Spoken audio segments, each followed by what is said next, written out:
المجيد والفرقان الحميد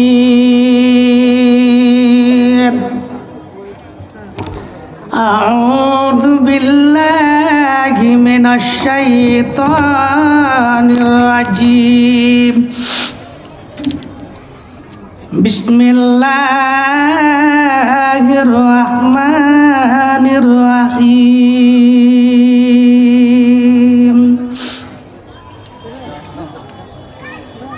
وأقيموا الصلاة إن الصلاة تنهى عن الفحشاء والمنكر وقال الله جل وعلا في موضع آخر وأقيموا الصلاة ولا تكونوا من المشركين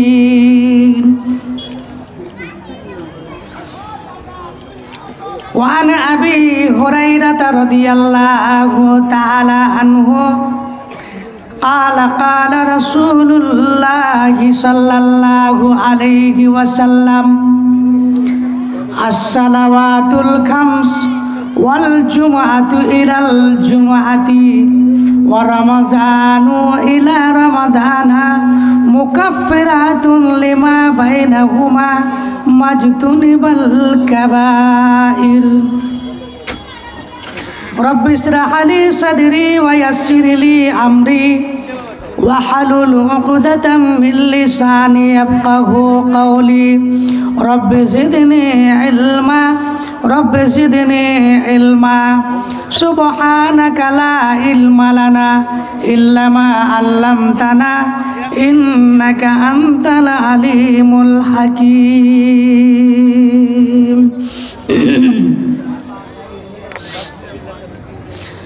মসজিদের সুনুরে আজান চলনা মাঝে চাল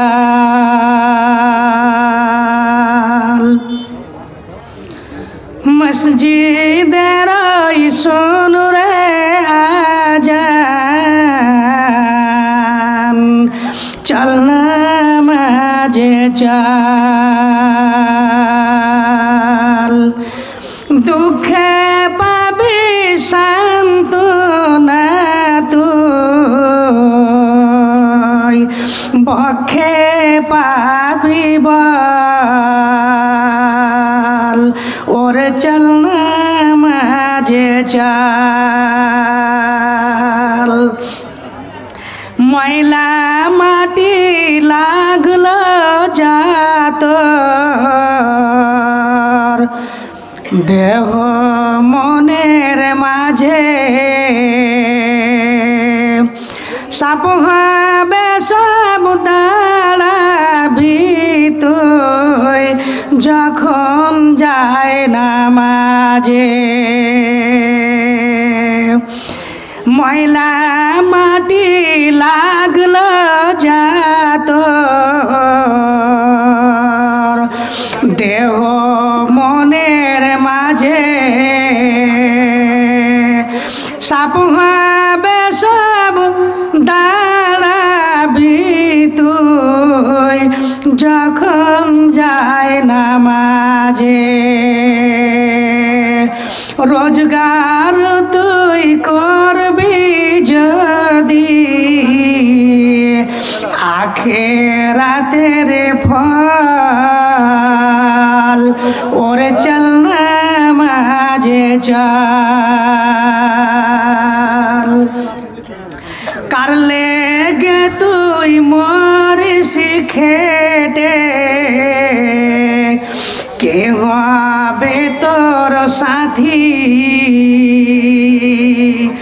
বেনামাজির আধার গোরে কে জ্বালাবে বাতি কার লেগে তুই মরিস খেটে কে হবে তোর সাথী বেনা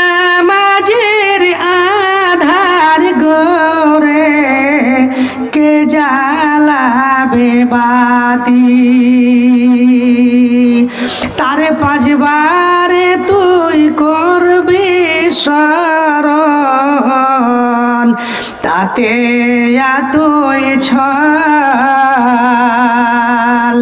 ওরে চল না মাঝে চল তুই হাজার কাজের বাহানাতে নামাজ করলি কাজা খাজনা তারই দিলি না যে দিন দুনিয়ার রাজা তুই হাজার কাজের বাহানাতে নামাজ করলি কাজা খাজনা তারই দিলি না যে দিন দুনিয়ার রাজা খোদার তোরে শির লুটায়ে জীবন কর সুফল ওরে চল না মাঝে চল মসজিদের শুনু রে আজান চল না মাঝে চল দুঃখে পাবি সান্ত্বনা তুই বক্ষে পাবি বল ওরে চল না মাঝে চল।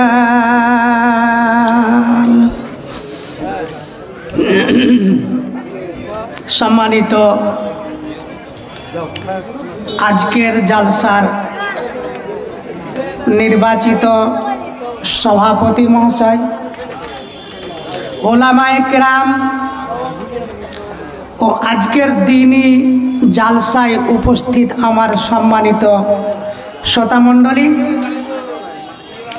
পর্দার আড়ালে উপস্থিত আমার মা বোনেরা, সমস্ত প্রশংসা ওই মহান আল্লাহ, যেই মহান আল্লাহ রব্বুল আলামিন আমাদের একত্রিত হয়ে কিছু বলার এবং কিছু শোনার তৌফিক দান করেছেন। সেই মহান আল্লাহ রব্বুল আলামিনের অসংখ্য প্রশংসা যে আজকের এই মহতি জালসায় আমরা অনেকগুলো পদক্ষেপ, অনেকগুলো কর্মসূচি নিয়েও সব দিক দিয়ে সফল হতে না পারলেও অন্তত আমাকে দেখে ভালো লাগছে যে আপনারা যারা অন্তত এখানে এসে বসেছেন তারা আল্লাহ, আল্লাহর রসুল এবং আল্লাহর কোরআন এবং আল্লাহর রসুলের হাদিসকে আপনারা মূল্যায়ন করার জন্য এখানে উপস্থিত হয়েছেন। এর বদলা আমাদের সকলকে আল্লাহ পূর্ণ দেবেন এবং পূর্ণ দেখ, তার জন্য মহান মুনিবের দরবারে আশা করছি এবং দোয়া করছি, আল্লাহ আমাদের পূর্ণতার বদলা দাও, আল্লাহুম্মা আমিন। তো আজকের এই জালসায়, যেই জালসাটি হ্যান্ডবিল গেলা নাই, যেই জালসাটি আহত হয়েছে মসজিদ উপলক্ষে, মসজিদকে কেন্দ্র করে আজকের জালসা। মসজিদ মানে মুসলমানদের শান, মসজিদ মানে শান্তির জায়গা, মসজিদ মানে পৃথিবীর বুকে আল্লাহর কাছে সবচাইতে প্রিয় জায়গা হলো মসজিদ।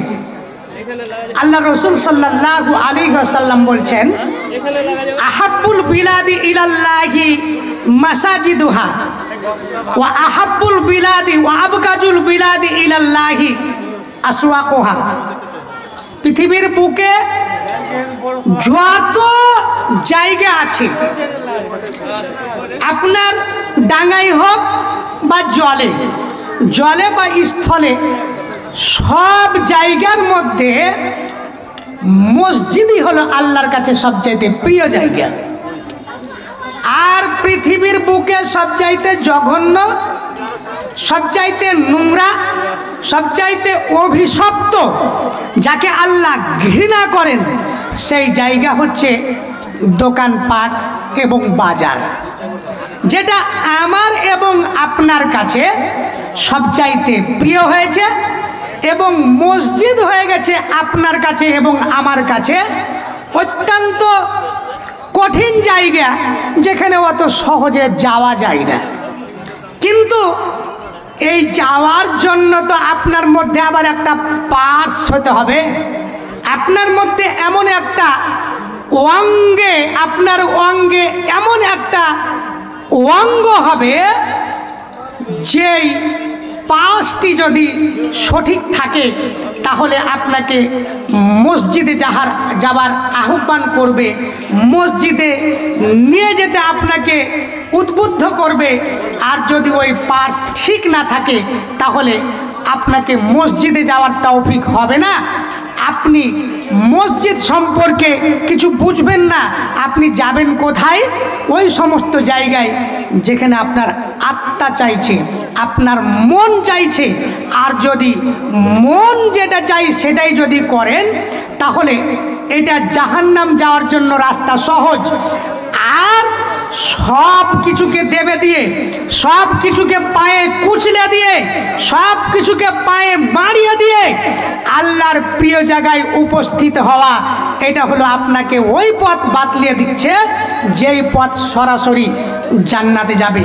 বন্ধুরা, পৃথিবীর বুকে আল্লাহ রাব্বুল আলামিন যতগুলো সৃষ্টি করেছেন, তার মধ্যে শ্রেষ্ঠ সৃষ্টি হচ্ছে মানুষ জাতি। আর এর মধ্যে শ্রেষ্ঠ হচ্ছে তারা যারা মুসলমান। মুসলমানের ঘরে জন্ম নিলেও এরকম যদি গোলমাল হয়, তাহলে বক্তব্য রাখা যাবে না। এরকম যদি বক্তব্য হয় আর এরকম গোলমাল হয়, তো আপনাদের কিছু উপকার হবে না, আর আমি কোনো কথা আপনাদেরকে গুছিয়ে বলতে পারবো না। আর এই ইউটিউবার ভাইরা, তোমরা যদি হয়ে যায় তো বসো, আর যাদের না হয়েছে তারা পরবর্তীতে ওদের কাছ থেকে ধার নিয়ে নিও। মানে তোমাদের এই ইয়াতে মানে যারা শ্রোতা, এরাই একটু ভেজালে পড়ে গেছে, তো খুব তাড়াতাড়ি তোমরা করো, বা যেটুকা থাকলো আমার জালসার শেষে তোমরা ঠিক করবে। মুমতাজুল সাহেবের বক্তব্যটা তোমরা ভালোভাবে রেকর্ডিং করিও। আর আমি আজকে একটা খুব গুরুত্বপূর্ণ ভাইটাল বক্তব্য আপনাদের সামনে ধরবো মনে করছি, তো পরিস্থিতিটাই তৈরি হয়নি। আমাদের মধ্যে যদি এখনও শান্ত শৃঙ্খলা যদি পরিবেশ না হয়, তাহলে তো বলাও যাবে না আর শোনাও যাবে না। আর বক্তার বলার সঙ্গে শ্রোতাদের যদি মনের মিল না হয়, তাহলে কিন্তু বলাও বৃথা, শোনাও বৃথা। ওই যে কাপড় ঝেড়ে চলে গেলে যেমন নদী পার হয়, তো সেরকম হবে। তো আপনাদের সামনে আমি আজকে খুব ভাইটাল একটা বক্তব্য ধরব, যেই বক্তব্যের বিষয় হচ্ছে সালাত। আর মসজিদের সঙ্গে যেই ইবাদত বিশেষ করে যুক্ত, যেই মসজিদের সঙ্গে যোগাযোগ রাখলে লোক নিজেকেই ভাবতে পারে আমি জান্নাতি, যেই মসজিদের সঙ্গে সম্পর্ক স্থাপন করলে মানুষের ঈমান বৃদ্ধি পায়, মানুষের মধ্য থেকে পাপ কমে যায়। একটা কথা মনে রাখবেন, মানুষের মনের মধ্যে, মানুষের অন্তরে ঈমান যত বেশি হবে, পাপ তত কম হবে। মানুষের মনের মধ্যে অন্তরে ঈমান যত কম হবে, পাপ তত বেশি হবে। অতএব আপনার ঈমান বৃদ্ধি করার জন্য কোরআন হাদিসের কথা খুব মনোযোগ দিয়ে শুনতে হবে। এটা আপনার ঈমান বৃদ্ধির একটা বড় পয়েন্ট। কারণ আল্লাহ রাব্বুল আলামিন বলছেন, ইন্নামাল মুমিনুনা আল্লাযীনা ইযা যুকিরাল্লাহু ওয়াজিলাত কুলুবুহুম ওয়া ইযা তুলিয়াত আলাইহিম আয়াতুহু যাদাতহুম ঈমানা। যখন আল্লাহর জিকির মানুষদের সামনে করা হবে, তখন যদি ওদের অন্তরটা নরম হয়ে যায়, আর কোরআন মাজিদের আয়াত যখন তেলাওয়াত করা হবে, তখন যদি ওদের ঈমান বৃদ্ধি হয়, তাহলে এরাই হচ্ছে মুমিন, এদের অন্তরে ঈমান আছে। তো বন্ধুরা, আজকের বিষয়বস্তু হবে নামাজ। নামাজ পৃথিবীতে এমন একটা এবাদত, যে এবাদত দিয়ে সবচাইতে বেশি জব্দ করা যায়, সবচাইতে বেশি কাবু করা যায়, সেটা হলো নিজের নফসকে। আর নিজের নফসকে কাবু করা মানে শয়তানকে কাবু করা। পৃথিবীর বুকে মানুষের জন্য সবচাইতে বড় শত্রু, সবচাইতে বড় দুশ্মন। আপনি মনে করিয়েন না যে আপনার জমি কেউ বেইমানি করে নিয়ে নিয়েছে তো আপনার জীবনে বড় শত্রু। আপনি মনে করিয়েন না আপনার টাকা পয়সাকে বেইমানি করে নিয়েছে ও বড় শত্রু না। আপনার সঙ্গে যে ওয়াদা খেলাফি করেছে সে বড় শত্রু, এটা কথা নয়। গ্রামে, পাড়াতে, এলাকাতে আপনার যত বড় বড় শত্রু যাদেরকে মনে করছেন, এরা বড় শত্রু নয়। বড় শত্রু হচ্ছে আপনার জীবনে সবচাইতে বড় শয়তান। কারণ কোরআন এবং হাদিসে শয়তানকে যত বড় শত্রু বলা হয়েছে, পৃথিবীর অন্য কোনো শত্রুকে মানুষের জন্য এত বড় শত্রু বলা হয়নি। অতএব আপনি রাত্রিবেলা ঘুমিয়ে আছেন, ফজরের আজান হলো, ফজরের আজান হলো, আপনি জেগে গেছেন, আপনার ঘুম ভেঙে গেছে, আপনি মনে করছেন আমি উঠবো। যারা নামাজি তাদের সম্পর্কে বলছি, ও উঠার জন্য একেবারে প্রস্তুত, তবুও আপনার মনের মধ্যে বলছেন একটু ঘুমিয়ে থাকি, একটু থাকি, আজানটা হলো, আধা ঘন্টা সময় আছে, উঠে গিয়ে জামাত পেয়ে যাব। এই যে আপনার মনের মধ্যে যেটা বলছে, এটা এক প্রকার শয়তান। এই শয়তান আপনাকে শুয়ে থাকতে বাধ্য করছে, আপনাকে উঠতে বাধা দিচ্ছে। এই ঠান্ডার দিনে, ঠান্ডার রাত্রে মানুষ ঘুমিয়ে না থাকলেও ল্যাপের মধ্য থেকে বার হতে কিন্তু বাধা একমাত্র শয়তান। আপনি যদি শয়তানকে কাল্পনিক মনে করেন যে মানুষ শুধু বলছে, কোরআন হাদিসে যেটা বলছে এটা কাল্পনিক না, কাল্পনিক না, এটা বাস্তব। শয়তান আপনার জীবনে আপনার রক্তের সঙ্গে চলতে সক্ষম। শয়তানকে আল্লাহ এত ক্ষমতা দিয়েছে যে আপনার অসম্ভব জিনিসকে সম্ভব, আপনার সম্ভব জিনিসকে অসম্ভব করে দিবে, এটা শয়তান। আপনি ল্যাপ ফেলা দিয়ে বিছানা থেকে লাফিয়ে উঠে গিয়ে আপনি বাথরুম করলেন, উজু করলেন, নামাজ পড়তে গেলেন, তো এর চাইতে বড় শয়তানকে লাথি মারা আর অন্য কোনো ইবাদতের মাধ্যমে হবে না, যেটা শুধু নামাজের মাধ্যমে হতে পারে। আপনি দোকানে বসে আছেন, গল্প করছেন, গল্প শুনছেন, লোকের গীবাত করছেন, অনেক রকম হিসাব কিতাব করছেন, আপনাকে দোকানদার চা দেবে, ইতিমধ্যে মাগরিবের আজান হয়ে গেল। মাগরিবের যেমনই আজান হলো, আপনি দোকানদারকে বলে দিলেন ভাই চাটা থাক, মাগরিবের নামাজের পরে এসে খাবো। এখানে শয়তান এত লজ্জিত হয়, শয়তান এত কাবু হয় যে এর চাইতে অন্য কোনো ইবাদতে আর শয়তানকে কাবু করা যাবে না। শয়তানকে যদি কাবু করতে চান, শয়তানকে যদি পরাস্ত করতে চান, শয়তানের বিরুদ্ধে যদি বিজয়ী হতে চান, তাহলে আপনার জীবনে নামাজকে 1 নম্বরে ধরতে হবে। তাহলে আপনি ইহকালেও সফল হবেন, পরকালেও সফল হবেন। এই জন্য আল্লাহর রাসূল সাল্লাল্লাহু আলাইহি ওয়াসাল্লাম মৃত্যুকালে মারা যাবেন, ভীষণ জ্বর, মাথা ব্যথা, টিকতে পারেন না।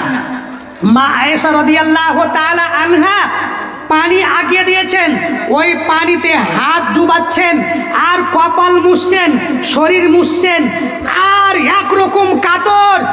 এই অবস্থাতেও আল্লাহ রাসূল সাল্লাল্লাহু আলাইহি ওয়াসাল্লাম বারবার করে উচ্চারণ করছেন, যেই সময় মানুষ কাতরানো ছাড়া আর আল্লাহর জিকির ছাড়া বা মানুষ ছাড়া অন্য কিছু বলে না, ওই অবস্থায় নবী আমার বিশ্বনবী মুহাম্মাদুর রাসূলুল্লাহ সাল্লাল্লাহু আলাইহি ওয়াসাল্লাম বারবার করে বলছেন, দেখো তোমাদের আমি অন্য কোনো জিনিস বিষয়ে বলছি না, তোমাদের পৃথিবীর যে কোনো গুরুত্বপূর্ণ জিনিস সম্পর্কে বলছি না। আল্লাহ রাসূল বলছেন, আসসালাতু আসসালাতু ওয়া মা মালাকাত আইমানুকুম, ও আমার সাহাবীরা শুনে নাও, ও আমার উম্মতেরা শুনে নাও, তোমরা দুনিয়াতে যতদিন বাঁচবে কোনোদিন নামাজের সঙ্গে কোনো আমলকে, কোনো জিনিসকে আপোষ করবে না। যতদিন বেঁচে আছো ততদিন পর্যন্ত নামাজকে তোমাদের কর্মসূচির 1 নম্বরে রাখবে। কারণ পৃথিবীর বুকে যত আমল আছে সমস্ত আমলেরই কিছু না কিছু শর্ত আছে। যত আমল আছে সমস্ত আমলের কিছু না কিছু শর্ত আছে। যেমন আপনি ধরে নেন হজ করতে যাবেন, তা আপনার হজের জন্য শর্ত হলো আপনাকে সুস্থ হতে হবে, আপনার আর্থিক অবস্থা ভালো হতে হবে, সেই কাবা জিয়ারতে যাবেন আসবেন, যাবতীয় খরচ যদি হয়, তারপরে জুলহিজ্জা মাস লাগবে হজ করার জন্য। জুলহিজ্জা মাস নাই, হজ নাই, আপনার অর্থ নাই, হজ নাই। রমজান মাসের রোজা করার জন্য আপনাকে রমজান মাস লাগবে, আপনার শরীর সুস্থ হতে হবে। শেষ পর্যন্ত আপনি সুস্থ নন, রমজান মাস পেয়েছেন, আপনি অসুস্থ, ফিদিয়া দিয়ে দিতে পারেন, পরবর্তী মাসে রোজা করতে পারেন। আপনার মাল জাকাত লাগবে, আপনার নেশাব পৌঁছেনি, জাকাত লাগবে না।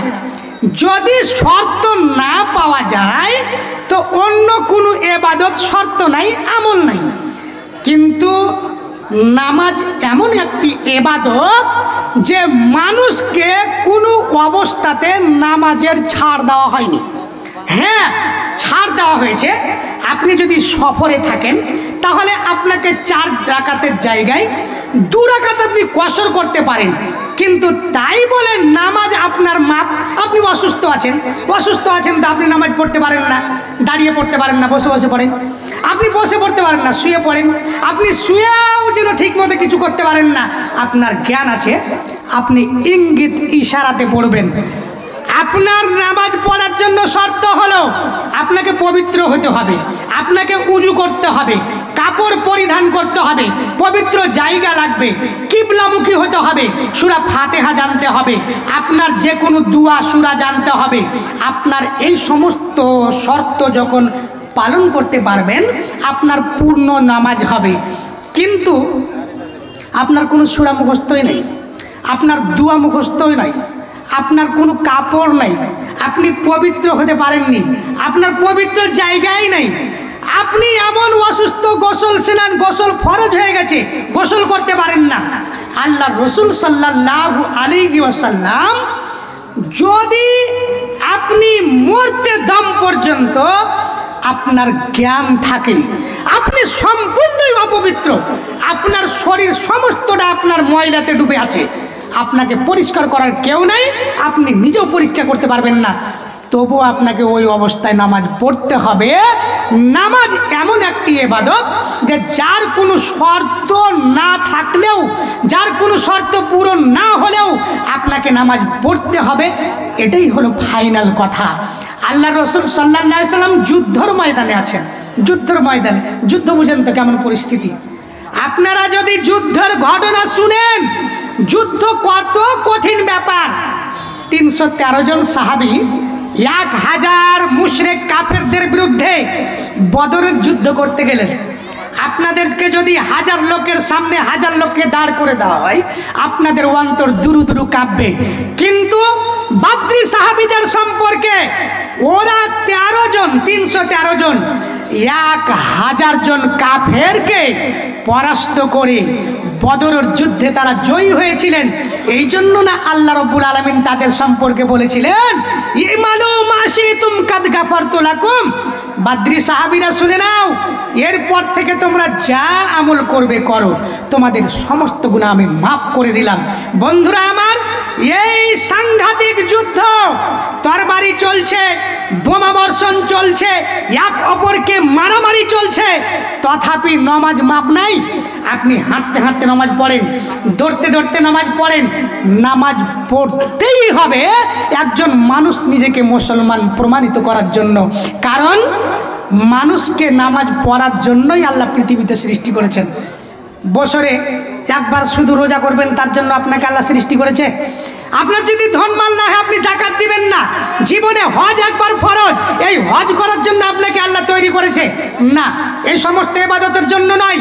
পৃথিবীর বুকে আল্লাহ যে বলছেন ওয়ামা খালাকতুল জিন্না ওয়াল ইনসা ইল্লা লিয়াবুদুন, তার একমাত্র উদ্দেশ্য হলো মানুষ আল্লাহকে ডাকবে তার উত্তম ইবাদত নামাজের মাধ্যমে।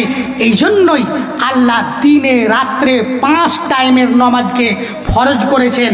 অন্য ইবাদত অতটা ভাইটাল নয় যতটা নামাজ আপনার জীবনে ভাইটাল।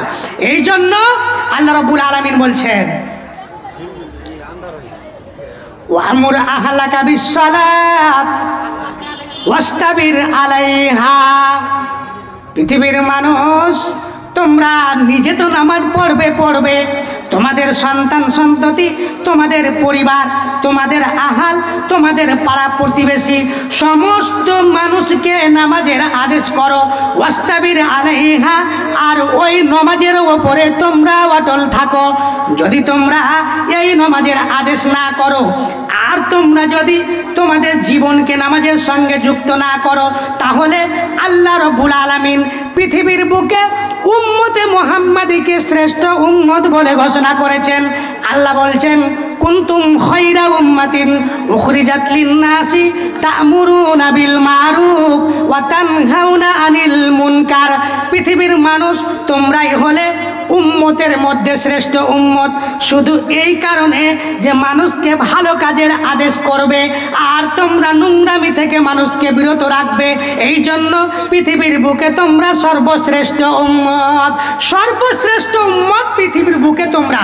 বন্ধুরা আমার, আমরাকে আল্লাহ শ্রেষ্ঠ উম্মত এই জন্য বললেন যে আমরা যেমন ভালো কাজের সঙ্গে যুক্ত থাকব, তেমন ভালো কাজের মানুষকে আদেশ করব আর মানুষকে অন্যায় কাজ থেকে বিরত রাখব। এটা হচ্ছে আমাদের শ্রেষ্ঠ কাজের প্রমাণ। আল্লাহ রসুল সাল্লাল্লাহু আলাইহি ওয়াসাল্লাম বিশেষ করে বলছেন, দেখো তোমরা পৃথিবীর বুকে সব ভালো কাজ করছো, দান করছো, হজ করলে, জাকাত দাও, রোজা করো, মানুষের উপকার করো, সব কিছু করছো, কিন্তু তোমাদের জীবনে যদি নামাজ না থাকে তাহলে এই সমস্ত আমল কিয়ামতের দিন টিকবে না। আপনারা বলবেন কিভাবে টিকবে না, আপনার কি যুক্তি বা আল্লাহ এ সম্পর্কে কি বলেছেন, রসুল কি বলেছেন? আল্লাহ রসুল সাল্লাল্লাহু আলাইহি ওয়াসাল্লাম বলছেন আউয়ালু মা ইউহাসাবু বিহিল আবদু ইয়াওমাল কিয়ামা। পৃথিবীর মানুষ শুনে নাও, কিয়ামতের দিন মানুষের আমলের মধ্যে সর্বপ্রথম যে আমলের হিসাব নেওয়া হবে সেই আমলটি হবে তোমার নামাজ সম্পর্কে। পাইন সালহাত সালহা সায়রু আমালিহি, যদি কিয়ামতের দিন আপনার নামাজ টিকে যায় তাহলে সমস্ত আমল আপনার ঠিক হবে, টিকে যাবে। রোজা কাজে লাগবে, হজ কাজে লাগবে, জাকাত কাজে লাগবে, দান কাজে লাগবে, মা বাবার খিদমত কাজে লাগবে, সব কিছু লাগবে। আর যদি ওয়াইন ফাসাদাত, নামাজ যদি আপনার ঠিক না থাকে, সব আমল করেছেন কিন্তু আপনার জীবনে অসমাপ্ত থেকে গেছে নামাজ, তাহলে আল্লাহ রসুল বলছেন ফাসাদা সাইরু আমালিহি, তাহলে ওর সমস্ত আমল বরবাদ হয়ে যাবে। কিয়ামতের দিন আপনার সমস্ত আমল বরবাদ হয়ে যাবে। এই জন্য আল্লাহ রসুল সাল্লাল্লাহু আলাইহি ওয়াসাল্লাম বিশেষ করে বলেছেন এক নামাজ আরেক নামাজ পর্যন্ত, এক জুমা আরেক জুমা পর্যন্ত, আর এক রমজানের রোজা আরও এক রমজান আসা পর্যন্ত, এক নামাজ অপর নামাজ আসা পর্যন্ত কাফারা। কাফারা মানে বুঝেন, যে আমলটিতে মানুষের ক্ষমা হয়, গুনাহ মাফ হয়। জোহরের নামাজ পড়বেন, আসরের নামাজ পড়া পর্যন্ত যা ছোট পাপ করলেন সব মাফ হয়ে গেল। আবার আসরের নামাজ থেকে নিয়ে মাগরিব পর্যন্ত এই গুনাহগুলো মাফ হয়ে গেল। এই করতে করতে 5 ওয়াক্তের নামাজ পড়বেন, আপনার মধ্যকার সমস্ত গুনাহ মাফ হয়ে যাবে। আল্লাহ রসুল সাল্লাল্লাহু আলাইহি ওয়াসাল্লাম আরও বলেছেন, হযরত ওবাদা ইবনে সামিত বলছেন খামসু সালাওয়াতিন কাদ ইফতারাজাহুন্নাল্লাহ, 5 ওয়াক্তের নামাজ আল্লাহ তোমাদের ওপরে ফরজ করে দিয়েছে। অতএব ইবনে আদম, ও আদম সন্তানেরা, তোমরা যদি ওই নামাজগুলো ঠিক মতো আদায় করো, ফামান আহসানা উজুয়াহুন্না, যারা সুন্দরভাবে উজু করলো, আর এই নামাজগুলোকে 5 ওয়াক্তের টাইমলি মসজিদে জামাতবদ্ধভাবে পড়লো। ও আতাম্মা রুকুআহুন্না ওয়া খুশুআহুন্না, ঠিক মতো নামাজে রুকু করলো, সাজদা করলো, খসু করলো। খসু মানে এমনভাবে নামাজ পড়লেন যাতে মনে হচ্ছে আপনি আল্লাহকে দেখতে পাচ্ছেন। আর নামাজে যদি আল্লাহকে দেখতে না পান তাহলে অন্তত এটা যেন হয় নামাজ পড়ছেন আর মনে মনে ভাবছেন আমি আল্লাহকে দেখতে না পেলেও আল্লাহ কিন্তু আমাকে দেখতে পাচ্ছে। এইভাবে যদি নামাজ পড়েন, আল্লাহর রাসূল বলছেন আল্লাহ তার জন্য দায়িত্ব নিয়ে নেবে যে তার সমস্ত গুনাহকে আল্লাহ ক্ষমা করে দেবে। যেই ব্যক্তি 5 ওয়াক্তের নামাজ টাইমলি পড়বে আল্লাহ তার সমস্ত গুনাহকে মাফ করে দেবে। ওয়ামাল্লাম ইয়াফআল, আর যারা এই 5 ওয়াক্তের নামাজ পড়বে না, আল্লাহ রাসূল বলছেন আল্লাহ যদি চায় তার আল্লাহ ক্ষমা করবে, আর যদি আল্লাহ চায় তাহলে এই মানুষটাকে কিয়ামতের দিন শাস্তি দেবে। অতএব পৃথিবীর বুকে মানুষ আপনাদেরকে স্মরণ রাখতে হবে। হযরত আব্দুল্লাহ বিন আমর রাদিয়াল্লাহু তাআলা আনহু বলছেন একদিন আল্লাহর রাসূল নামাজের বর্ণনা করতে আছেন। নামাজের বর্ণনা করতে করতে বলছেন দেখো, মান হাফাজা আলাইহা কানাত লাহু নূরান ওয়া বুরহানান ওয়া নাজাতান ইয়াউমাল কিয়ামা।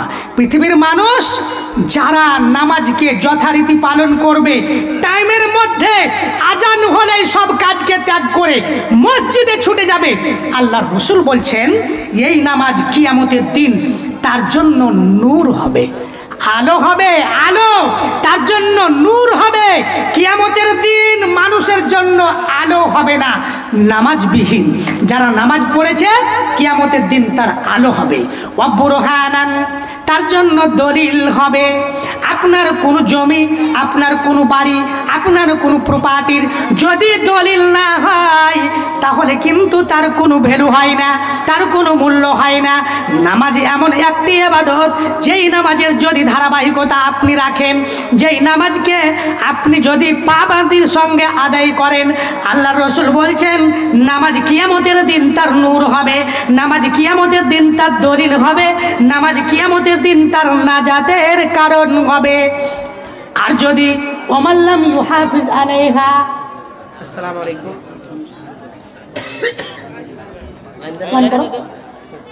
কি ব্যাপার এটা মাইক্রোফোন লাইন দেন না তো, এই বাবু লাইন দাও, লাইন দাও, লাইন দাও একটা ঘোষণা।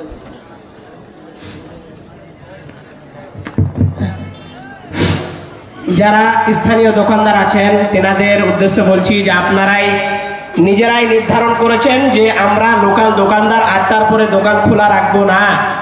আপনারাই এই জালসার রক্ষক, আপনারাই ভক্ষক। আপনারা যদি দোকান বন্ধ না করেন তাহলে দেখেন এই পরিবেশ ঠিক হবে না। আপনারাই বলেছেন দোকান লাগাতে দেবো না, খুব একটা ভালো উদ্যোগ, কিন্তু আপনারাই যদি সারা রাত দোকান খোলা রাখেন এটা মোটেই শোভনীয় নয়। অতএব যারা স্থানীয় দোকানদার আছেন আপনারা এখনই ফটাফট 5 মিনিটের মধ্যে শাটার ফেলে বন্ধ করে দোকানদারি শেষ করে জালসার প্যান্ডেলে আসুন। তো বক্তব্যটা আরো চলবে, তবে আমার সভাপতি সাহেব আপনাদের কাছে যে রিকোয়েস্ট করলেন, অনুরোধ করলেন, আপনারাই এই জালসার পরিচালক, আহ্বায়ক, রক্ষক সব কিছু। যদি আজকের পরিবেশটা আপনারা রক্ষা করতে পারেন, দোকানগুলোকে বন্ধ করে ত্যাগ করতে পারেন, ইনশাআল্লাহ এই পৃথিবীতেও আপনারা সফল হবেন, পরকালেও আপনাদের জন্য সফলতা আমরা আশা করছি ইনশাআল্লাহ। আপনারা অন্তত এই অনুরোধটা মানুন। যতক্ষণ দোকান করলেন, এখন দোকানগুলো বন্ধ করে, মানে আপনাদের পিছে পিছে যতগুলো লোক ঘুরছে এই সমস্ত লোকের পাপের সমস্ত ভাগিদার আল্লাহ আপনাদেরকেই করবেন। কারণ যারা পাপ করার জন্য সাহায্য করে এই পাপের ভাগিদার তারাই হবে, যারা নেকি করার জন্য সাহায্য করে এই নেকির হকদার তারাই হবে। তো যাক, আপনাদের সামনে আমি নামাজ সম্পর্কে আলোচনা রাখছিলাম। নামাজ এমন একটি ভাইটাল ইবাদত যে আপনি যতদিন সুস্থ আছেন এই সুস্থতাকে কাজে লাগিয়ে নামাজের আমলগুলোকে খুব সুন্দরভাবে পালন করুন। কারণ আপনার বয়স আল্লাহ কতদিন দিয়েছেন, আপনি কতদিন বাঁচবেন, বয়স্ক পর্যন্ত আপনার নামাজকে যদি আপনি পিছিয়ে নিয়ে যান, 40 থেকে 50 বছর বয়স হলে লোক আর ঠিক মতো সোজা হাঁটতে পারে না। হাঁটুর ব্যথা, কোমরের ব্যথা, মাজার ব্যথা, নানান রকম সমস্যায় ভুগছে। আর জওয়ানি কালে যদি আপনি নামাজকে ঠিক মতো আদায় না করেন, অগত্যাই বয়স্ক কালে যদি আপনি এবাদত করেন, এই এবাদত আল্লাহর কাছে গ্রহণ হবে না। কারণ একজন নামাজি সম্পর্কে আপনাদেরকে বলি, একজন 5 ওয়াক্তের নামাজি, একজন 5 ওয়াক্তের নামাজি খুব অল্প বয়সেই তাকে প্যারালাইসিসের অসুখ হয়ে যায়। প্রথম, আজকাল প্যারালাইসিসের জন্য কোনো বয়স লাগে না। আপনি মনে করিয়েন না যে আমার 50 বছর বয়স হয়নি তা আমাকে প্যারালাইসিস হবে না। 30-40 বছর বয়সে, 25-30 বছর বয়সে মানুষকে প্যারালাইসিস বুঝেন কি না, একেবারে সুন্দর সঙ্গে সঙ্গে ওয়াকেজ। আপনি খুব হাট্টা কাট্টা মানুষ, শরীর স্বাস্থ্য সব ঠিক আছে, হঠাৎ পাও ওঠে না, হাতও চলে না। তখন আপনি আপনার আত্মীয় স্বজনের দিকে, আপনার স্ত্রীর দিকে, আপনার ছেলে মেয়ের দিকে তাকিয়ে থাকবেন। ওরা যদি উঠিয়ে খাওয়াই খেতে পারবেন, ওরা যদি পায়খানা পেচ্ছাবে নিয়ে যায় নিয়ে যেতে পারবেন। যতদিন সূক্ষ্ম আছেন আপনি মসজিদে গিয়ে আল্লাহর কাছে শুকরিয়া আদায় করেন। একজন অসুস্থ ব্যক্তিকে তার এক বন্ধু দেখতে গেছে। দেখতে গিয়ে সেই লোকটা 5 ওয়াক্তের নামাজি ছিল। এমন অবস্থা যে মাথাটা ছাড়া তার আর কোনো অঙ্গ হিলে না, একেবারে সম্পূর্ণ অবশ পড়ে আছে। তো তার এক ভাই দেখতে গিয়ে বলছে, ভাই তোমার মনের কোনো আশা বা আকাঙ্ক্ষা আছে কি? তো ওর ভাই বা ওই বন্ধুটা বলছে, আমার মনের মধ্যে কি আর আশা আকাঙ্ক্ষা থাকবে? আমার বয়স এখন 40, 7 বছর ধরে বিছানায় পড়ে আছি। 7 বছর ধরে বিছানায় পড়ে আছি। আমার 5টি ছেলে মেয়ে আছে, আমার স্ত্রী আছে, বাবা আছে, মা আছে, সব আছে। তবে আমি আশা করতে পারি না যে আমি সুস্থ হতে পারবো। আল্লাহর কাছে এটাও আশা করি না। আমি চলে ফিরে বেড়াই, আমি বাগডুবা যাই, আমি বিলাসপুর যাই, আমি ঝপটল যাই। যখন আপনার সুস্থ শরীর, 25-30 বছর বয়স, এমনকি 40 বছরের বয়স, মোটর সাইকেল নিয়ে ইচ্ছাই হলে উড়ে চলে গেলেন বিখনপুর মোড়ে, বাগডোবা মোড়ে, ঝপটল চলে গেলেন, নাগর চা খেতে চলে গেলেন। কিন্তু একবার ওই লোকটাকে দেখে ভাবুন, যেই লোকটা আপনার সঙ্গে চলাফেরা করত, যেই লোকটা আপনার সঙ্গে আড্ডা মারত, কিন্তু আজ আপনার সঙ্গে নাই, সে বিছানায় শুয়ে আছে। তাকে যখন জিজ্ঞেস করছেন, ভাই তোমার জীবনের কোনো আশা আকাঙ্ক্ষা আছে নাকি? তখন ওই লোকটি বলছে, ভাই আমি আমার ছেলে মেয়ের মুখ দেখি, এই আশা আকাঙ্ক্ষা নাই। আমি সুস্থ হতে পারবো এটা আশা আকাঙ্ক্ষা করি না, আমি শুধু আল্লাহর কাছে আকাঙ্ক্ষা ইচ্ছা করছি। 7 বছর ধরে বিছানায় পড়ে আছি, শুয়ে শুয়ে এখানে আমি নামাজ পড়ি, এখানে আল্লাহকে ডাকি, মাথা ছাড়া আমার কোনো অঙ্গ কাজ করে না। শুধু মনের মধ্যে একটা আশা ছিল, আল্লাহ রব্বুল আলামিন যদি আমাকে তুমি সুস্থ করতে, আমাকে যদি ভালো করতে, বেশি কিছু না করতে পারলে অন্তত মসজিদে যখন আজান হয়, মুয়াজ্জিন যখন বলে হাইয়া আলাস সালাহ, হাইয়া আলাল ফালাহ, তখন কোনো মতে উঠে গিয়ে মসজিদে যদি আমার এই দামি কপালখানা ঠেকাতে পারতাম, আর যদি আল্লাহর শানে কিছু দোয়া বলে নিজকে ধন্য করতে পারতাম, এই মনের মধ্যে আমার আশা ছিল। এই ছাড়া আমার মনের মধ্যে আর কোনো আশা নাই। বন্ধুরা আমার, বাবাজিরা আমার, আপনাকে বলি অনেক লোক এমনই আছে, আপনাদের কালীতলা গ্রামে হতে পারে, আপনাদের রাঘবপুরে হতে পারে, আপনাদের ভিকনপুরে হতে পারে, অনেক লোক আছে যারা চলন্ত ফুটন্ত লোক, চলন্ত ছুটন্ত লোক, এরা আর চলাফেরা করতে পারে না, চিরদিনের জন্য বিছানায় শয্যাশয়ী হয়ে গেছে। আল্লাহ রব্বুল আলামিন আমরাকে সুস্থ রেখেছে, এই সুস্থতা আমাদের জীবনে কাজে লাগাতে হবে। এই মসজিদের জন্য আপনাদের জালসা, আর আপনাদেরকে দেখছি বাজারে, বাবারে বাবা কি ভিড় গো। দুনিয়ার বুকে সব চাইতে আল্লাহর কাছে প্রিয় জায়গা হলো মসজিদ। তো আজানের পরে 2 কাতার লোক হয় না, আর বিনা ডাকাতে না, বিনা ডাকাতে না, শয়তান ডেকে নিয়ে যাচ্ছে। শয়তান দুরকম আছে, একটা জিন শয়তান, একটা মানুষ শয়তান। একটা জিন শয়তান, একটা মানুষ শয়তান। মানুষ শয়তান মানে আপনার একটা ভাই, আপনার একটা বন্ধু, আপনার একটা কলিগ আপনাকে ডাকছে, চলো এই বসে বসে জালসা শুনছো, জালসা বয়স্করা শুনবে, চলো চা খেয়ে আসি, এই বাগডুমা মোড় থেকে ঘুরে আসি। এটা হচ্ছে মানুষ শয়তান। আর আপনি এই জালসাকে ত্যাগ করে বসে বসে আপনি মোবাইল দেখছেন, খবর পড়ছেন, আপনি মোবাইলে গেম খেলছেন, মোবাইলে ফেসবুক ঘাঁটছেন, মোবাইলে আপনি হোয়াটসঅ্যাপ ঘাঁটছেন, এটা হচ্ছে আপনার জিন শয়তান। আপনার মনের মধ্যে যেটা কাজ করছে, অনবরত কাজ করছে, সব সময় কাজ করছে, এটা আপনার শয়তান। শয়তানকে যদি আপনি প্রকাশ্য দুশ্মন ভাবতে পারেন, অবশ্যই আপনি পাপের পথে চলবেন না, আপনাকে ভালো পথে আসতেই হবে। আজকে জালসা সব কিছু ত্যাগ করে আপনাদের এই জালসায় উপস্থিত হওয়া দরকার ছিল, তা না করে আপনার দোকানে ঘুরছেন। মোহাম্মদ বিন খাফিফ বলে একজন লোক, একজন বিখ্যাত পণ্ডিত, অসুস্থ। কেমন অসুস্থ? কোমরে ব্যথা, এমন ব্যথার ব্যথা যে এ চলতে পারে না, বাড়িতে বসে থাকে সর্বদা।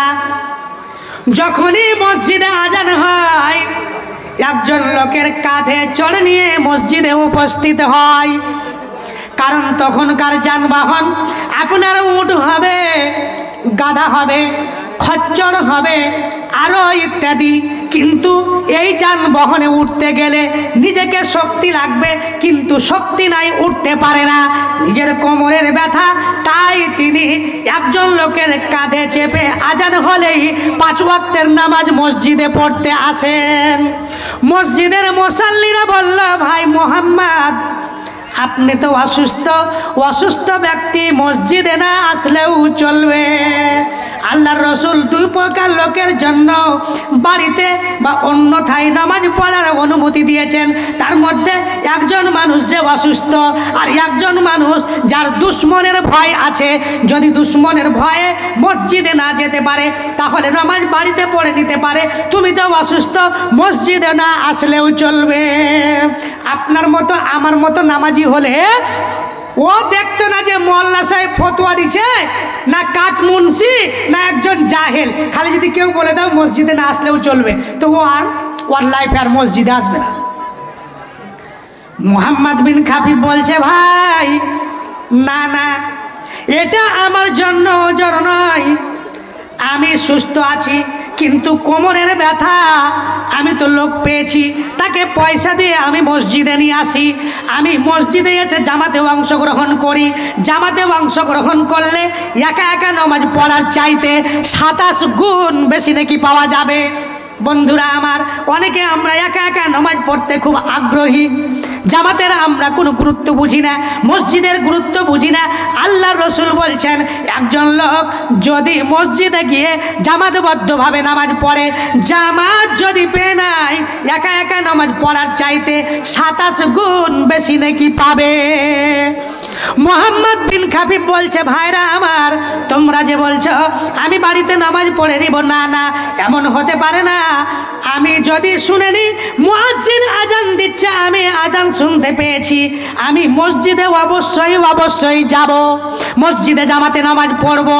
আর যদি মসজিদে আজান হয়ে যায় আর আমাকে যদি তোমরা মসজিদে না দেখো যে মোহাম্মদ বিন খাফিফ মসজিদে উপস্থিত হয়নি, মসজিদে আসেনি, তাহলে তোমরা আমার সম্পর্কে আর বুঝিও না আমি বেঁচে আছি, তোমরা আমাকে কবরে খুঁজিও আমি মরে গেছি। বন্ধুরা আমার, একজন অসুস্থ মানুষ যদি তার এই মানসিকতা থাকে, এই সাহসিকতা থাকে, তাহলে একজন অসুস্থ মানুষ মসজিদে এসে কন্টিনিউ নামাজ পড়ছে। আর আপনি বলুন আপনার জীবনে কতদিন মসজিদে জামাতে নামাজ পড়ছেন? আমরা সুস্থ থেকেও দোকানে বসে আছি, বাড়িতে বসে আছি, আড্ডা মারছি, কিন্তু মসজিদে উপস্থিত হই না। আমরা অনেকেই অনেক রকমের অজুহাত দেখাই, কার নাকি কাপড় ঠিক নাই, কে নাকি আজকে গোসল করেনি, সে নাকি প্যান্টটা কয়েকদিন থেকে কাচেনি। আপনি একজন পুরুষ লোক, আপনি একজন মুসলমানের বাচ্চা, আপনার কাপড় পরিষ্কার থাকবেই না কেন? আর আপনি নামাজ পড়বেন না কেন? পৃথিবীর বুকে একটা জাতি স্ত্রী লোক যারা সব সময় নামাজ পায় না, সব দিন নামাজ পায় না, তাদের অনেকগুলো কারণ আছে। পুরুষ লোকের কোনোই কারণ নেই, পুরুষ লোকের কোনোই কারণ নাই। তাকে সর্বদা সব স্থানে যে কোনো মুহূর্তে যে কোনো পরিস্থিতিতে নামাজ পড়তেই হবে, এটাই হলো তার জন্য একটা উদ্দেশ্য, তার কাছে মানুষের পাওনা, আল্লাহর পাওনা। একটা ঘটনা আপনাদেরকে বলি, পৃথিবীর সমস্ত জায়গাকে আল্লাহ এই উম্মাতে মুহাম্মাদির জন্য মসজিদ করে দিয়েছেন। আপনার জন্য মসজিদ লাগবেই এমন কথা নাই। আপনি মাঠে কাজ করছেন, চারদিকে আজান হয়ে গেল, আপনি মসজিদে আসতে পারেন না, ওখানে আপনি নামাজ পড়লেন। আল্লাহ রসুল বলছেন উতিতু খামসান লাম ইউতাহুন্না আহাদুন মিনাল আম্বিয়াই মিন ক্বাবলি, আমাকে 6টি বাড়তি জিনিস দেওয়া হয়েছে, যেই জিনিসগুলো আমার পূর্বের কোনো নবীকে দেওয়া হয়নি। আল্লাহ রসুল বলছেন আমাকে 5টি এমন জিনিস দেওয়া হয়েছে আমার পূর্বে কোনো নবীকে দেওয়া হয়নি। তার মধ্যে আল্লাহর রসুল যেটা আমি বলতে চাইছি সেটা বলছেন ওয়াজুইলাত লিয়াল আরজু মসজিদান ওয়া তাহুরা। আল্লাহর রসুল বলছেন সারা পৃথিবীকে আমার উম্মতের জন্য, আমার জন্য মসজিদ করে দেওয়া হয়েছে, মসজিদ। আমার নবীর আগে যত নবী এসেছেন ওই সমস্ত নবীর উম্মতদের মাঠে ঘাটে পৃথিবীর যে কোনো জায়গায় নামাজ পড়া বৈধ ছিল না, তাদের নির্দিষ্ট উপাসনালয়ে ইবাদত করতে হতো। কিন্তু আল্লাহর রসুল বলছেন আমার উম্মতের জন্য পৃথিবী, সারা পৃথিবীকে মসজিদ এবং সারা পৃথিবীকে পবিত্র এবং পবিত্র হওয়ার বস্তু বানিয়ে দেওয়া হয়েছে। আপনার উজু করার পানি নেই, আপনার গোসল করার পানি নেই, পানি আছে আপনি ব্যবহার করতে পাবেন না, এমন অসুস্থ, আপনি মাটি দিয়ে পবিত্র হয়ে যেতে পারবেন। আপনি বলবেন মওলানা সাহেব আমি একেবারে বড় জুনবি, আমার গোসল ফরজ হয়ে গেছে, কিন্তু পানি গোসল করলে আমি মারা যাব, পানি গোসল করার মতো আমার কাছে কোনো অপশন নাই। আল্লাহর রসুল বলছেন তখন তুমি পানিতে তায়াম্মুম করে নাও, পানি তোমার, মাটি তোমার গায়ে ঘুষতে হবে না। যেমন করে নামাজের জন্য তায়াম্মুম হয় গোসলের জন্যই তাই হবে। যখন আপনার জন্য নিষেধাজ্ঞা উঠে গেল, আপনি আর মরবেন না, তখন আপনি গোসল করলেন, আপনি নামাজ পড়ে নেন, মাটি দিয়ে তায়াম্মুম করে আপনি একেবারে পূর্ণ পবিত্র হয়ে যাবেন, আল্লাহর রসুল বলেছেন। ডাক্তার আরেফি বলছেন আমি একদিন একদা সুইডেনে গেলাম, ইউরোপের দেশে, ইউরোপ মহাদেশে একটি দেশ হলো সুইডেন। ওখানে আমি গেলাম, আমার সঙ্গে এক বন্ধু আছে, আমি ওখানে 2 বন্ধু নিয়ে সুইডেনের মিউজিয়ামে আমরা ঘুরতে গেলাম। মিউজিয়াম মানে জাদুঘর, যেখানে অনেক আশ্চর্য আশ্চর্য জিনিস দেখতে পাবেন। তো ওখানে আমার এক বন্ধু আর ওই সুইডেনের 2 বন্ধুকে নিয়ে আমরা মিউজিয়ামে ঢুকলাম, টিকিট কেটে ঢুকলাম। কিছুক্ষণ পরে আসরের আজান হয়ে গেল। আসরের আজান যখন শুনতে পেলাম, 2 জনের মধ্যে এক বন্ধু বলছে, ওই যে সুইডেনের 2 বন্ধু ছিল তার মধ্যে একজন বলছে মাওলানা আমরা বাইরে যাই, কারণ বাইরে গিয়ে উজু করে নামাজ পড়ে আবার মিউজিয়ামে ঢুকবো, কারণ এখানে নামাজ পড়া যাবে না। ডক্টর আরফি বলছেন আমি তখন বললাম, কেন? এখানে আমরা নামাজ পড়ে নেব, এখানেই আমরা আজকে আজান দেব, এখানেই নামাজ পড়ব। ওরা দু ভাই বলছে, না না, এখানে নামাজ পড়া যাবে না, কারণ এটি একটি জাদুঘর, আর সুইডেনের যত লোক আছে সবাই ইহুদি খ্রিস্টান, এদের সামনে আমাদের নামাজ পড়া শোভা পাবে না, আমরা এখানে নামাজ পড়ব না, চলেন বাইরে চলেন। তখন উনি বলছেন যে আমি বললাম যে কেন পড়া যাবে না গো, এরা গান বাজনা করছে, এরা উলঙ্গ হয়ে রাস্তায় চলছে, এরা যা ইচ্ছা তাই করছে, তো ওদের যদি এটা স্বাধীনতা হয় তাহলে এই মিউজিয়ামে আমরা নামাজ পড়ব, এটা আমাদের স্বাধীনতা? এই বলে চলতে চলতে মিউজিয়ামের এক কোণাতে গিয়ে আমি কানে হাত দিয়ে যেমনই দাঁড়িয়েছি, ওই দুই ভাইয়ের মধ্যে একজন বলছে, কি করবেন আপনি? বলছে আমি আজান দেব। বলছে সুবহানাল্লাহ, এখানে আবার আজান দেওয়া যায়, তার মধ্যে আবার জাদুঘর, তারপর আবার এটা সুইডেন দেশ। বলছে কেন আজান দেওয়া যাবে না? ওরা রাস্তা ঘাটে গান বাজনা এটা ওটা নাচানাচি এমন তারা উদ্দাম নাচছে যে যাদের সামনে লজ্জাও লজ্জা পাচ্ছে। তো ওটা যদি তাদের স্বাধীনতা হয়, তারা যদি গান বাজাতে পারে, তারা যদি ডিজে বাজাতে পারে, তারা যদি গান গাইতে পারে, তারা যদি উলঙ্গ হয়ে নাচতে পারে, তাহলে আমাদের স্বাধীনতা, আমরা আজান দেব। এই বলে আমি চুপিসারে আজান দিতে আরম্ভ করলাম। আল্লাহু আকবার, আল্লাহু আকবার, আল্লাহু আকবার, আল্লাহু আকবার, এই করতে করতে আজান দিয়ে লা ইলাহা ইল্লাল্লাহ শেষ করলাম। একামত দেওয়া হলো, একজন ইমামের ইমামতিতে নামাজ পড়া হলো, পিছনে তিনজন মুক্তাদি নামাজ আমরা পড়ে নিলাম।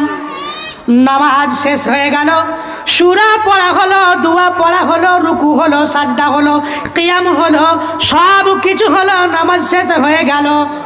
কিন্তু বন্ধুরা আমার, প্রশাসন কোনো বাধা দিল না, ইউরোপের কোনো লোক কিছু বলল না, সুইডেনের কোনো লোক তাদের কোনো বাধা দিল না। তারা নামাজ পড়ে শেষ করে তারা আনন্দের সঙ্গে মিউজিয়াম দর্শন করতে লাগলো, তাদের কোনো অসুবিধা নাই। একটা অপর দেশে, ইহুদি খ্রিস্টানদের দেশে যদি মানুষ নামাজ পড়তে পারে, যাদের মধ্যে চেতনা এবং ভয় আল্লাহর আছে, তারা পৃথিবীর যে কোনো জায়গায় নামাজ পড়বে। কিন্তু আপনাকে আমাকে মুসলিম ভাই বলে লজ্জা লাগে, আমাকে নিজেকে মুসলিম ভাই বলে লজ্জা লাগে। এই জন্য বাড়িতে বসে আছি, দোকানে বসে আছি, রাস্তার মোড়ে বসে আছি, পেপার পত্রিকা পড়ি, মোবাইল দেখি, মুসলমানের বাচ্চা মুসলমান নির্লজ্জভাবে বসে আছি। আমাদের নিয়ে শয়তান কুদাফান্তা করে, আর শয়তান বলে বাহ বাহ ভালো করেছ, তোমরা আমার সঙ্গে এসো। এই জন্য কবি বলে, শয়তান বসে হাসে জয় হাসি, শয়তান হাসে জয় হাসি, ওরে সব আদমের সন্তান, তোদের পিতারা ছিল খোদা ভীরু, তোরা কেন হলি মস্তান। আমি যে তোদের নরকের সাথী, আমি যে তোদের নরকের সাথী, আয় আমার পিছে আয়। তাগুতের রাজ কায়েম হয়েছে সারাটি দুনিয়াতে, হাই রে হাই, সারাটি দুনিয়াতে হাই রে হাই। তো বন্ধুরা আমার, শয়তান আমাদেরকে নিয়ে হাসছে, শয়তান আমাদেরকে নিয়ে আনন্দ করছে, তো আমরা এই আনন্দে মেতে আছি। চিন্তা করিয়েন না, একদিন দুদিন করতে করতে আপনার বয়স শেষ, যত দিন যাবে আপনার পাটা কবরের দিকে যাচ্ছে, কবরের দিকে, আর বেশি দিন নাই। অতএব সতর্ক হয়ে যান, এখনই নিজেকে সামলে নেন, মসজিদের দিকে যান। আল্লাহ রসুল বলছেন, কিয়ামতের দিন যেদিন কোনো ছায়া থাকবে না, মানুষ কিয়ামতকে দেখে সঙ্গে সঙ্গে বয়স্ক হয়ে যাবে, বুড়িয়ে যাবে, চুল পেকে যাবে, 70 বছরের বৃদ্ধ হয়ে যাবে। ওই দিন মানুষ কি করে বাঁচবে? আল্লাহ রসুল সাল্লাল্লাহু আলাইহি ওয়াসাল্লাম বলছেন, চিন্তা করার কারণ নাই। যেদিন কোনো ছায়া হবে না, যেদিন কোনো নাজাতের জায়গা হবে না, সেদিন আমার আরশের ছায়া হবে। ও আদম সন্তান, আল্লাহ রসুল বলছেন, সাবআতুন ইযিল্লুহুমুল্লাহু বিযিল্লিহি ইয়াওমা লা যিল্লা ইল্লা যিল্লুহু, কিয়ামতের দিন 7 প্রকার লোক আল্লাহর বিশেষ আরশের নিচে ছায়া পাবে। তার মধ্যে এক প্রকার, আপনি অন্যগুলো না হতে পারলে অন্তত এটা হতে পারবেন, আপনাকে অন্তত অফার জর্দা খেয়ে এসছে জি, এত পবিত্র জায়গায় মুখ যা কুলি করো, কিছু বলবো একবারে জর্দা খাওয়া চলবে না এখানে। মা বোনদের জায়গা হচ্ছে না, আপনারা সামনের দিকে জায়গা ফাঁকা আছে, সামনের দিকে এসে বসুন। পিছনে যারা আসবে পিছনের দিকে তাদের জায়গা ছেড়ে রাখুন। মা বোনদের কাছে অনুরোধ করছি আপনারা সামনে এসে বসুন। বারবার এখানে এসে অনুরোধ জানা হচ্ছে আপনাদেরকে সামনে এসে বসার জন্য। আর পুরুষদেরকে বলি আপনারা এদিকে জায়গা আছে, দক্ষিণ দিকে স্টেজের বাম পাশে জায়গা আছে, আপনারা এসে আসেন, ঘোড়ার মতো দাঁড়িয়ে না থেকে জায়গা আছে, চলে আসুন। জায়গার ব্যবস্থা রয়েছে, এখানে আরো 100 লোক বসা যাবে, এরকম ক্যাপাসিটি আছে। হ্যাঁ, তো আপনারা চলে আসেন, ওই যে দাঁড়িয়ে আছেন ওদিকে চলে আসেন। আমি খুব অল্প সময়ে আপনাদেরকে 2-4টা কথা বলে আপনারা তারা রেডি থাকেন যারা মসজিদ নির্মাণ করতে চান, যারা মসজিদকে জিয়াউল হক 1000 টাকা দিয়েছে। ঠিক আছে, আমি দোয়াটা করছি। শেষ একটা পয়েন্ট বলে দিই, মসজিদ প্রজেক্টটা চলছে না, বলেন যে একটা কি চলে না, প্রজেক্টরে যে এইগুলো সাউন্ড বক্সগুলো, না ওই পর্দাগুলো, ও পর্দাগুলো একটা চলছে না, একটা ভিডিও পর্দাগুলো চলছে না। মাইকম্যান, পর্দা ক্যামেরাম্যান কোথায় আছে, ঠিক করেন। আর মা বোনরা আপনারা একটু আগিয়ে যান, একটু আস্তে আস্তে আগিয়ে যান। ইনশাআল্লাহ আপনারা সহযোগিতা করবেন মানুষের, আল্লাহ আপনার সহযোগিতা করবে। মানে আপনার ভাই আপনার বোনকে আপনারা বসতে দিবেন, এটা মানুষের সহযোগিতা, এর জন্য আল্লাহ আপনার সহযোগিতা করবে। তো আপনাদেরকে একটা লাস্ট ধাপ আমি বলে দিই, মসজিদের সঙ্গে সম্পর্ক, যারা মসজিদের সঙ্গে সম্পর্ক জুড়বে ও দুনিয়াতে সফল, পরকালে সফল। একটা আপনাদেরকে বলতে পারি, আল্লাহ রসুল বলছেন 7 প্রকার লোক কিয়ামতের দিন আল্লাহর বিশেষ আরশের নিচে ছায়া পাবে। তার মধ্যে 1 প্রকার লোক ওরা রাজুলুন কালবুহু মুআল্লাকুন ফিল মাসাজিদ, ওই সমস্ত লোক যাদের অন্তরটা সর্বদা মসজিদের সঙ্গে লেগে থাকে। মসজিদ, জোহরের নামাজ পড়লাম, কখন আসর হবে, আবার প্রথম দিকে মসজিদে যাব, আবার আসর নামাজ পড়লেন, আবার কখন মসজিদে যাব, মানে মসজিদের দিকে সব সময় মন লেগে আছে। আপনাদেরকে আরেকটা কথা বলি, যদি আপনাদের এই অন্তরটা মসজিদের সঙ্গে লেগে থাকে আর আপনি যদি 40 দিন কন্টিনিউ লাগাতারভাবে, আল্লাহ রাসূল বলছেন আরবাঈনা ইয়াওমান ফি জামাতিন, আরবাঈনা ইয়াওমান ফি জামাতিন ইউদরিকুত তাকবীরাতাল উলা, কেউ যদি কন্টিনিউ 40 দিন প্রথম তাকবীর সহকারে নামাজ আদায় করে, 5 টাইমের নামাজ 40 দিন কন্টিনিউ তাকবীরে তাহারিমা সহ যদি 40 দিন আপনি যদি জামাতবদ্ধভাবে নামাজ পড়তে পারেন, আল্লাহর রসুল বলছেন কুতিবাত লাহু বারাআতান, তাহলে একে 2টি জিনিস থেকে মুক্তি দেওয়া হয়, 2টি জিনিস থেকে নাজাত দেওয়া হয়। তার মধ্যে একটা আল্লাহ রসুল বলছেন বারাআতুম মিনান নার, ওই লোকটা জাহান্নামে যাবে না, ওই লোকটাকে আল্লাহ জাহান্নাম থেকে বাঁচার সার্টিফিকেট দিয়ে দিবেন।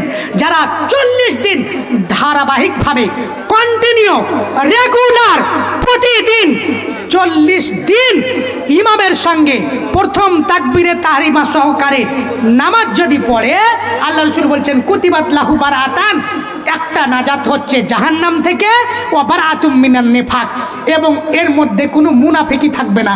এই মুনাফিক নয়, ই একেবারে নেফাক থেকে ক্লিন, পরিষ্কার, একেবারে পরিষ্কার ধবধবে হয়ে যাবে। অতএব নিজেকে তৈরি করুন, আর চেষ্টা করে দেখুন না, ইনশাল্লাহ মানুষই পারে, কোনো অন্য প্রাণী পারে না। আপনি চেষ্টা করুন 40 দিন ধারাবাহিকভাবে পরস্পর আপনি এই যে একটু বলার দরকার নেই, খালি ওই যে উপরে বেল্টলা ঠিকাদার যাক, মানে এখানে কিছু লোক টাকা দিয়ে পাঠিয়েছে অনেকটি, 10,000 এরা 10,900 এরা সবাই মিলে নাকি, মিলটোলা ঠিকাদার জাবদুল হক দান দিয়েছে 10,900। তারপর আপনার ও সবার নিয়ে কে কতটি দিয়েছে এগুলো সব পাট পাট করে লেখা আছে, বুঝতে পারলেন তো। জাবদুল আছে, মিলন আছে, আরও মেলায় কিছু আছে, তো এদের লিস্ট একটা দিয়েছে। এটা ঠিকাদার জাবদুল হকের মাধ্যমে এসেছে। আরেকজনকে ভাই জিয়াউল হক দিয়েছে 1000 টাকা।